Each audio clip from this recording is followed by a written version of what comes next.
when somebody qualifies for the fair deal, the way the system works is that they have to make a contribution to the cost of the nursing home, and the balance, if they're not paying the full amount, the balance will be paid by the HSE.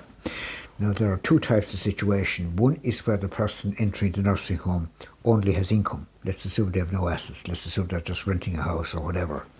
In that case, their contribution will be, if they're single, 80% of their income. If they're married, 40% of their joint income. Take an example of somebody who's just an old age pensioner, say on 200 and I think it's €89 per week. And let's assume they go into a nursing home and the charge is €1,000 per week. So they are expected to contribute 80% of their income, which is 80% of 289, which is 231. That'll be their contribution. The balance, 769, will be met by the state. So that's how that works. Now, different rules apply in addition to that. There's additional income attributed to people who have assets. Let's assume they have 100,000 in savings. They'll be deemed to have an income of 7.5% of that if they're single, which is 7,500. If they're married, it'll be half that, 3,750.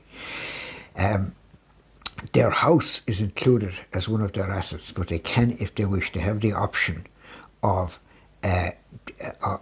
taking out a loan arrangement with the HSE, which means that they don't have to pay, they don't have to contribute based on the 7.5% value of the house, but they owe that money to the HSE when the person dies or whatever, when the house comes up for sale.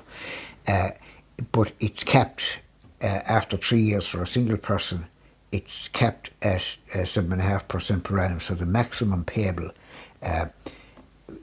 after the stay in the nursing home is 22.5% of the value of the house. In the case of a married couple, it's 11.25%. Now, they usually have to pay that within 12 months of the nursing home period ending.